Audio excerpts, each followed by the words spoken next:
Alright everyone, and welcome back to my MotoGP 15 career.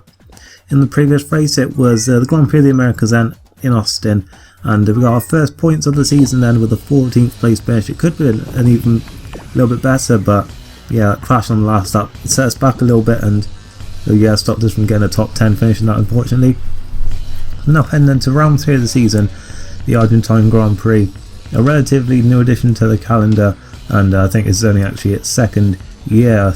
I'm pretty sure it debuted last year on the 2014 calendar. So yeah, fairly new track to the calendar then, and well, no, I do actually like I think it's sort of settled in, so to speak, quite well so far, and we're now going to go into the qualifying.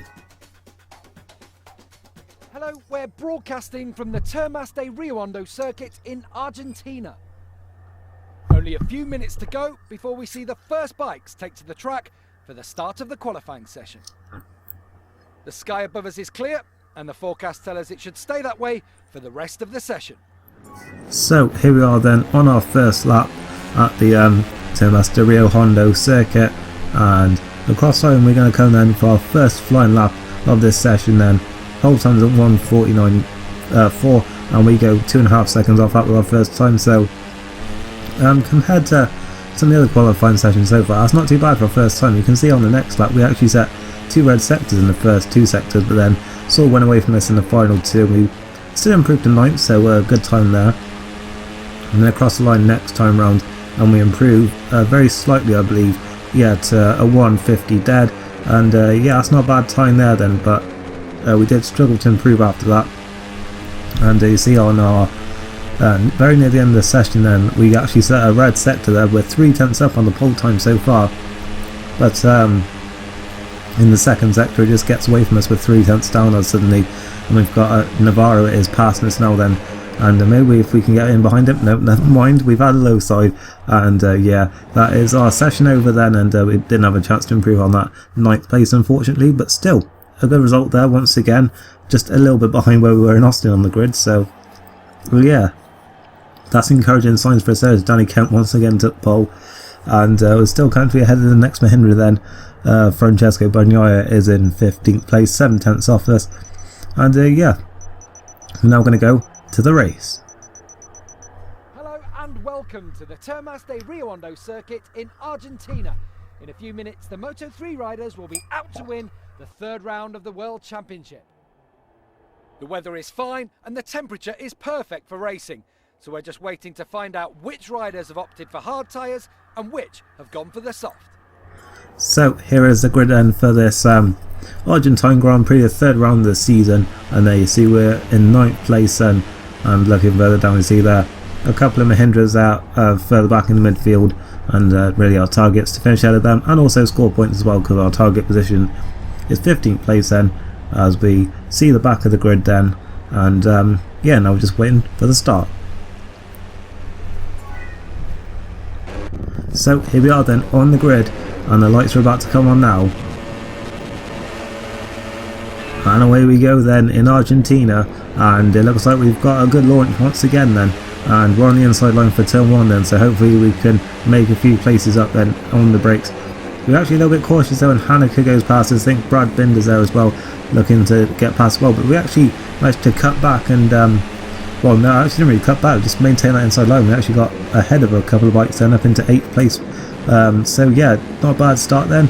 So we're following Vasquez through turn 2. There's Nico Antonelli in front of him as well then, and there's going to be a lot of slipstreaming down this straight as we're actually a little bit wide out of that corner then. That's going to affect us quite a bit as Hanneke's through now, and it's Masby looking at us behind. I think Binder's there as well then, as see everyone trying to find a slipstream from each other then, and it looks like we might be mugged then down the straight. The Mahindra not as quick as say the KTMs and the Hondas, but on the brakes then we go out wide again, and we'll work to our advantage then. It doesn't look like it has though, because we've got down to 13th place and a few more bikes coming through past us then, so yeah, that outside line really didn't work for us that time. We tried to sort of be the last of the late breakers, but it just didn't work for us. There's so many bikes slipstreaming us, and yeah, just our inside line was completely taken away from us, and it looks like the same might be happening here then, but no, we have maintained 13th place for now then, and yeah, they just try and stick with this group in front of us and get back into Sort of position we were in before, like sort of top 10s. We're going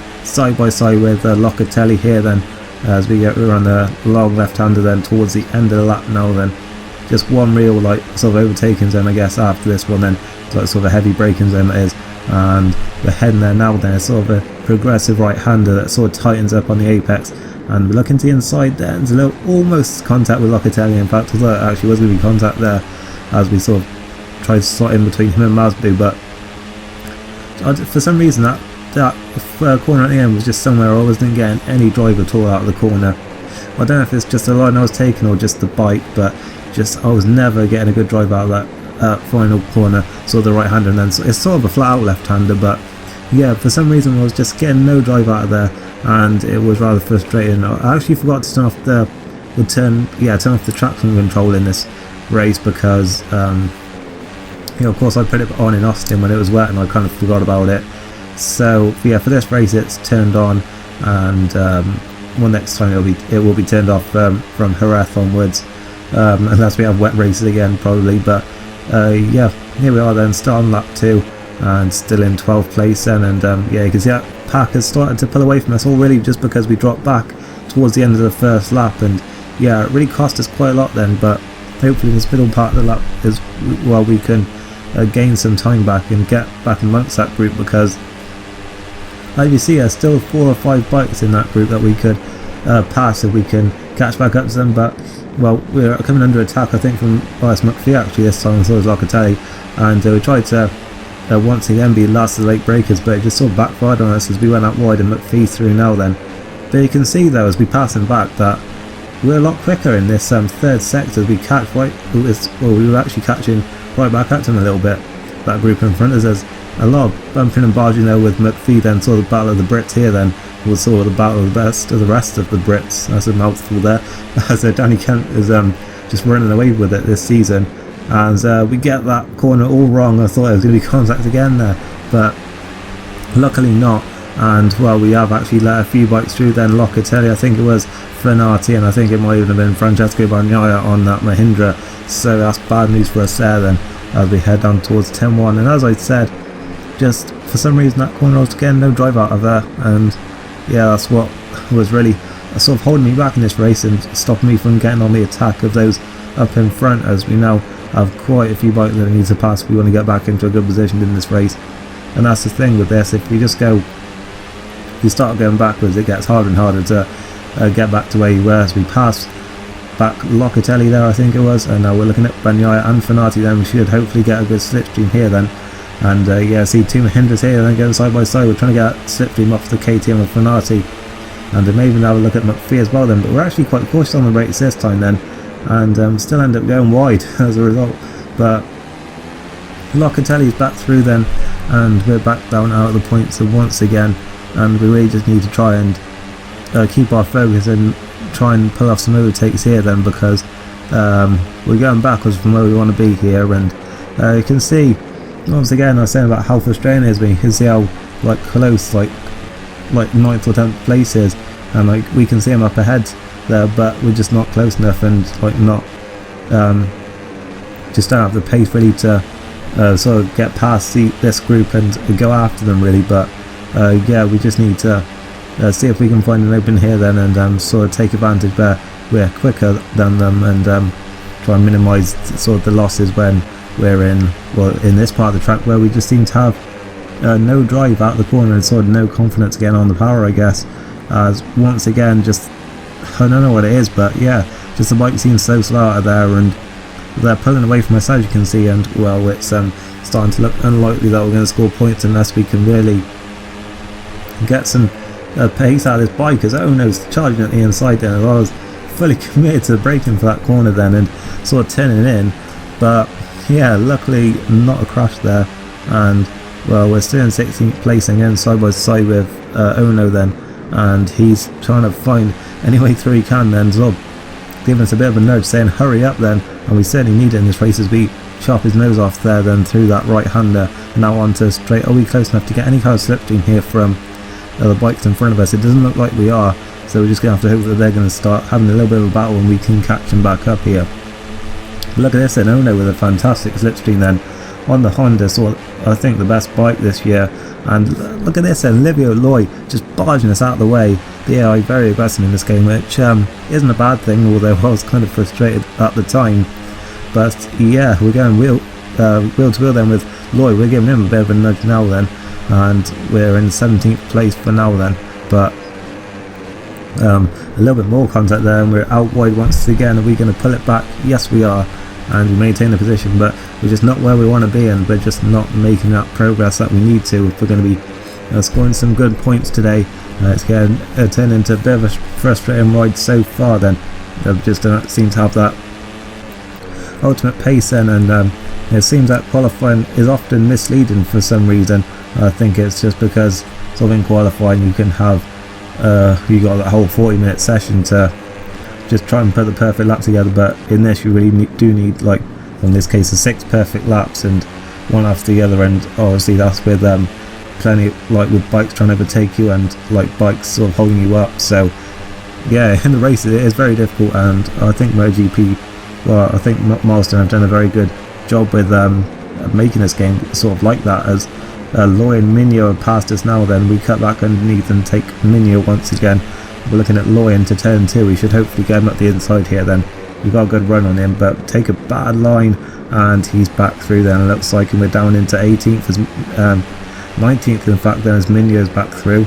And yeah, it turned into where it's going from bad to worse for us then, as we now looks like in a battle for 17th here then, as just that group up in front is gone. They're pulling away from us, and Loy was looking behind him there then, see where we were.